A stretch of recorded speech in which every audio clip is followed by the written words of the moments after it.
Le plan régional et de gestion des déchets que je vous présente aujourd'hui, c'est le fruit de 3 ans de travail. Avant de rentrer plus précisément dans les grands enjeux et les priorités du plan, quelques mots peut-être un peu généraux pour vous expliquer un peu la situation dans le domaine des déchets. C'est important pour bien comprendre la philosophie qui a guidé l'écriture de ce plan. En France, et la Nouvelle-Aquitaine ne fait pas exception, la gestion des déchets est une problématique qui pose des problèmes de plus en plus aigus, aussi bien sur le plan sanitaire, environnemental ou économique. Les quelques chiffres que vous voyez s'afficher à l'écran permettent de se faire une idée rapide du volume de déchets que nous générons en Nouvelle-Aquitaine. La gestion de ces déchets est encore largement dominée par l'élimination, c'est-à-dire la mise en décharge ou l'incinération. Et cette politique de traitement des déchets, on le sait, génère nuisances et pollutions et en plus d'être incompatible avec l'impératif de réduire le volume de nos déchets. Et par ailleurs, tous les élus locaux le savent, les projets de nouvelles installations sont quant à eux source de conflits face à des oppositions locales de plus en plus nombreuses. L'enjeu, donc, c'est bel et bien de s'extraire d'une approche qui accumule les contraintes pour tendre vers un modèle de gestion des déchets qui bénéficie au territoire et oriente notre modèle économique vers plus de sobriété.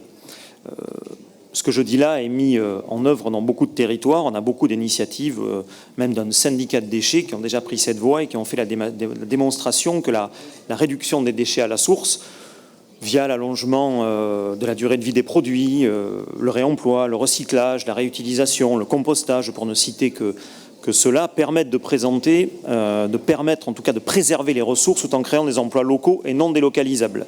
Et par ailleurs, tout en maîtrisant les coûts de gestion des déchets. La région, dans le temps et dans l'avenir, est destinée à devenir un acteur majeur dans ce nouveau modèle. Avec ses nouvelles compétences, bien sûr, et encore plus demain, vous le savez peut-être, parce que la région, dans le cadre du projet de loi gaspillage et économie circulaire, sera notamment chef de file en termes d'économie circulaire. Mais la région a d'ores et déjà un rôle extrêmement important à travers ce plan. Et pour rappel, c'est grâce à la loi NOTRe qui a conféré cette nouvelle responsabilité à la région. 3 plans distincts avant la loi NOTRe existaient. Un plan de prévention et de gestion des déchets non dangereux par département, qui était élaboré par les conseils départementaux. Un plan de prévention de gestion des déchets du BTP, qui était également élaboré par les conseils départementaux. Et un plan de prévention des déchets dangereux, qui était déjà à l'époque élaboré par les régions. Donc le plan qu'on vous propose aujourd'hui, c'est la fusion de 27 plans existants. On va rentrer, si vous le voulez bien maintenant, dans le détail du plan. Ça devrait s'afficher. Ce plan régional doit intégrer, vous le voyez, plusieurs niveaux d'information qui est juridiquement obligé d'apparaître dans le plan. Un état des lieux de la prévention et de la gestion des différents flux de déchets, une prospective à 6 et 12 ans de l'évolution des quantités à traiter, des objectifs, on va y revenir, en matière de prévention, de recyclage et de valorisation, ainsi que des priorités, la mention des installations à créer ou à adapter en fonction de la prospective d'évolution des flux. Le plan doit par ailleurs fixer une limite aux capacités annuelles d'élimination des déchets non dangereux. Et enfin, c'est extrêmement important, le plan régional doit comporter une feuille de route en faveur de l'économie circulaire. Derrière l'économie circulaire, on met un certain nombre d'approches aussi variées que l'éco-conception, les logiques d'écologie industrielle, les secteurs de réemploi, la réparation ou encore le recyclage. Le plan qui vous est soumis aujourd'hui, je vous l'ai dit, c'est le fruit surtout d'un long travail de concertation. La région n'a évidemment pas travaillé toute seule dans son coin, sur un coin de table. Ces 3 dernières années nous a permis d'associer à la fois les collectivités territoriales, leurs groupements, l'État, les organismes publics concernés, les organisations professionnelles, les éco-organismes, les associations de protection de l'environnement.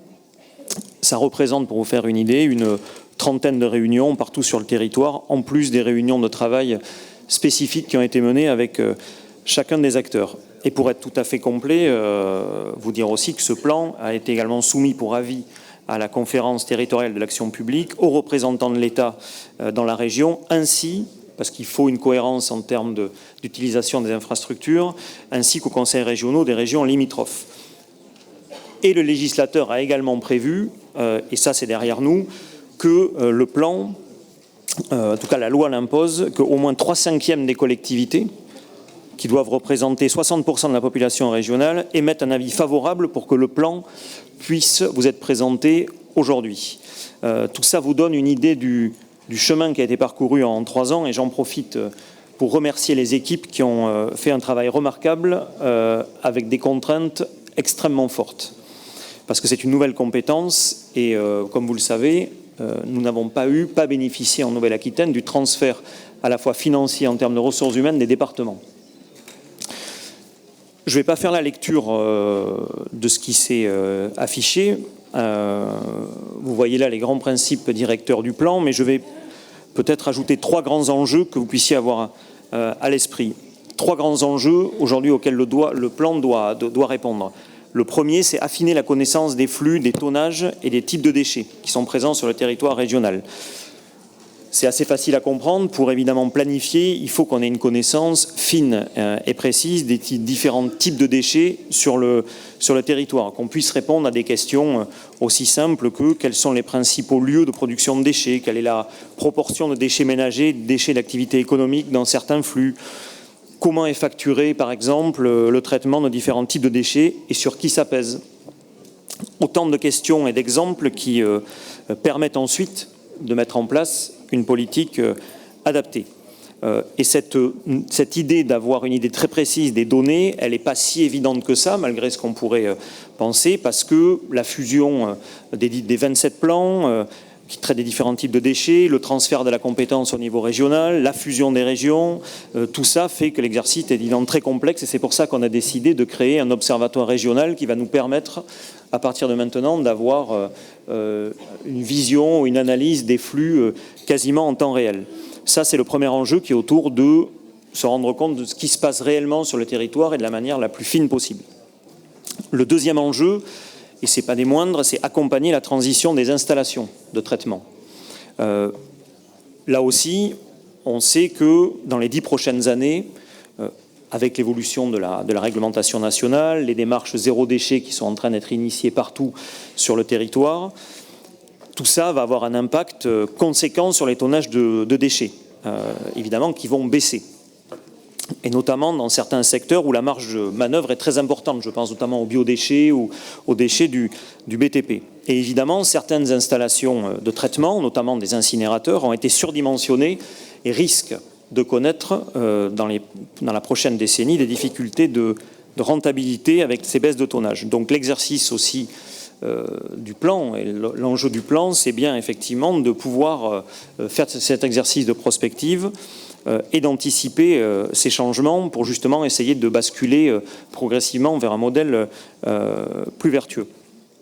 Et la région va devoir évidemment dans ce cadre-là anticiper la fermeture de certaines installations. Et là, il y aura évidemment un enjeu de comment on mutualise entre territoires et comment, dans une région aussi grande que la nôtre, on fait attention aussi à avoir une logique de proximité pour le traitement des déchets, quand on va fermer certaines installations pour qu'on ne mette pas au final des camions sur la route et que ça soit contre-productif. Donc il y a tout ce travail de fin de vie de certaines installations, du baisse du tonnage et d'une bonne répartition sur le territoire qui va être amené. Ça va être l'enjeu d'ailleurs d'animation du plan et des prochaines années. Et il y a un troisième et dernier enjeu qui est évidemment élaboré, c'est lié à ce que je viens de dire, un projet de territoire. Je le disais en préambule, il y a une nouvelle approche de la gestion des déchets doit devenir et peut devenir une opportunité pour les territoires. La gestion des déchets n'est pas, il faut sortir de cette idée-là, n'est pas qu'une contrainte. C'est dans ce sens-là que le plan pousse, en tout cas incite et va accompagner à une politique déchets et d'économie circulaire extrêmement ambitieuse. Donc vous voyez s'afficher quelques objectifs, vous voyez qui sont ambitieux. Réduction de 10% des déchets ménagers et déchets d'activité économique d'ici 2020, généralisation et l'extension des consignes de tri, 70% des déchets du BTP valorisés. Bref, je ne lis pas tout, mais on voit que l'horizon est tracé.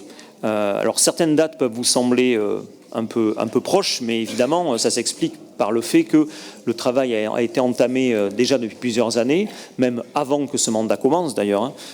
Donc ces objectifs tels qu'ils sont là, avec de l'ambition politique, sont tout à fait atteignables. Et évidemment, atteindre ces objectifs, ça va nécessiter de coordonner tous les acteurs sur le territoire. Ça veut dire les collectivités, les entreprises privées, les associations, les éco-organismes.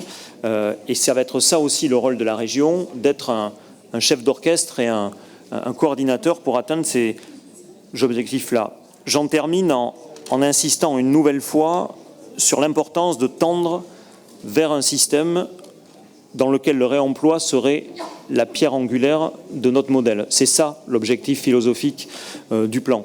Donc là, vous avez quelques grands axes qui articulent le plan d'action d'économie circulaire qui se trouve dans le plan.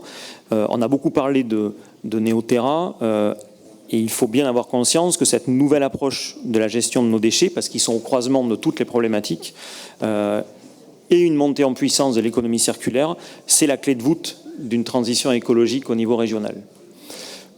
Je m'arrête là car je présume que vous avez un grand nombre de questions et on va plutôt débattre que privilégier le monologue. Merci Nicolas.